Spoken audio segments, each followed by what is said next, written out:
the kind of reader who enjoys being entertained and educated through historical fiction, well, then this segment is just for you. Former intelligence officer and author of the Able Archers series, Brian J. Morra, joins us to talk about his work. So good morning, sir. Thank you so much for being with us this morning. What inspired you to write the Able Archers series?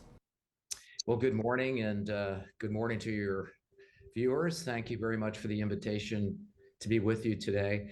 I was inspired, I think, to write the first book, The Able Archers, after which the series is named, because it concerns a nuclear war crisis that almost no one knows about.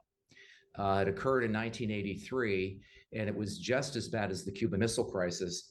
And the reason people don't know about it is because the US government kept it highly classified for many, many decades.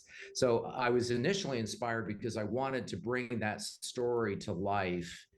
I was a participant in many of the events, and I thought that by writing about it, I could also include my own perspective on those events, as well as letting people know it happened in the first place.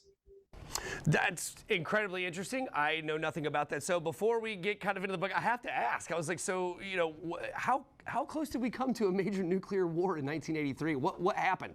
Well, there were three major events that fall of 1983.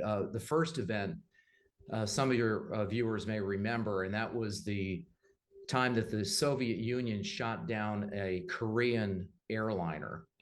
And we nearly came to blows in the 48 hours or so after that event. And the fact that we nearly went to war with Russia at that moment was kept highly classified, really, until my book was published a couple of years ago, the first book, The Able Archers. Then just a couple of weeks after that event, there was an event in the Soviet Union where at their National Missile Defense Center, they detected waves of incoming American intercontinental ballistic missiles coming at Russia. These were detected by Soviet missile warning satellites, erroneously, as it turns out, but the Soviet Union might have retaliated with a massive strike against the United States had not a young officer on duty at their National Missile Defense Center decided, I don't think this is a real attack. I think there's a glitch in the system, and I'm not going to report it to Moscow until I've determined whether there's a glitch or not. The third and final event, which was the most perilous, occurred when NATO conducted the largest nuclear war exercise it ever had conducted, and that was in November of 1983. That exercise coincided with the actual deployment to Germany and the United Kingdom of a whole new generation of nuclear weapons, American nuclear weapons. The Soviets thought the exercise was a cover for an actual attack. And there were a lot of things that happened during that exercise that served to convince the Soviets that this was not just an exercise, it was camouflaging an actual attack. The Soviets went on an unprecedented nuclear alert, an alert that they did not even go on during the Cuban Missile Crisis. And they were ready to launch nuclear weapons at Europe and the United States. And just a few cooler heads in the US actually got them to kind of calm down and not attack us. So we came very close, particularly one night in particular in November 1983, where the Soviets were really on a hair trigger. You just blew my mind, Brian. Like wow, I almost didn't make it to my third birthday.